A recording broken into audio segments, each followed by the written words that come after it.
available. Well, this could end up being the busiest Saturday slate of the high school football season. With a few games postponed from Friday due to weather, we had a loaded schedule out on the gridiron today, and we will begin with a D3 matchup in North Clarendon. Mill River hosting Woodstock. Pick it up late in quarter number 2, tied at 7.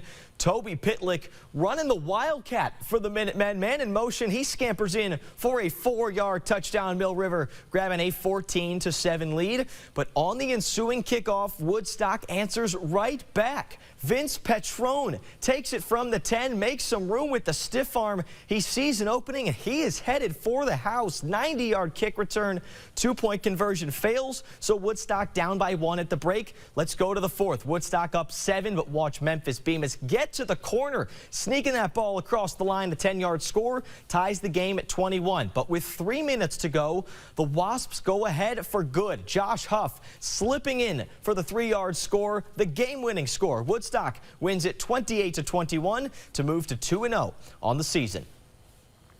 Now let's head on over to Rice. The Knights playing host to Missisquoi, and the home team on the move early on. First possession, marching methodically down the field. Nolan Worgan taking it around the tackles, gets his team just a few yards away from pay dirt. And then a little later on, the keeper, Dallas St. Peter, only a junior, but a shifty run here to get to the goal line. Then he powers his way right over to put Rice on the board and ahead 7-0. Knight defense, they were standing tall as well. Patrick Sawyer swarming into the backfield here, wrapping and tackling for the loss. Rice on fire on Saturday. They win it big, 36-6.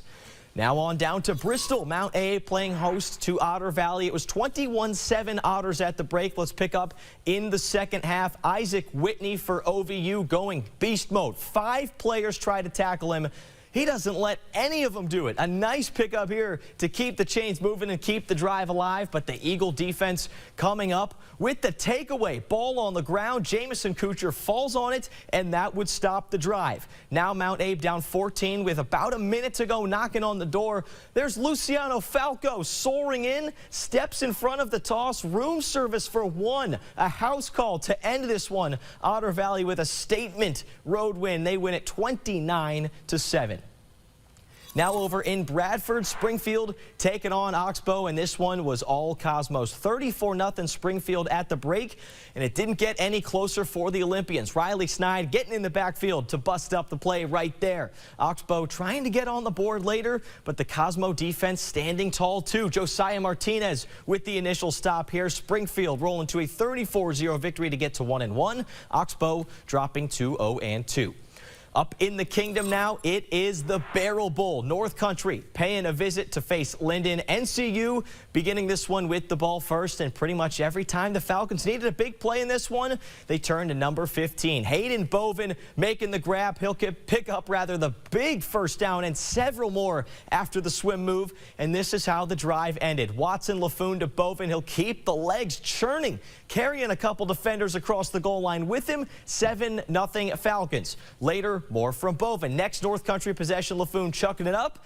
Bovin goes up to get it, pulls away from a defender for a big chunk, and then from the shadow of the Linden goal line, it's Justin Young punching it in from just a few feet out. Falcons get the 2-point conversion. It's 15-0. Vikings, though, not ready to roll over just yet. Ethan Lucier back to pass. He drops a dime to hit Carter Morey in stride. 65 yards for the score. Extra point no good, so it's still a 2-possession contest. And Bovin and the Falcons just not going to be denied in this one. Bovin scoring on the end around. Look at the speed. North Country rolling to a 42-18 win as the Falcons claim the Barrel Bowl. Few more scores for you on this very busy Saturday. Fairhaven holding on over Mount Anthony in their resumed game from Friday, 22-14 the final there.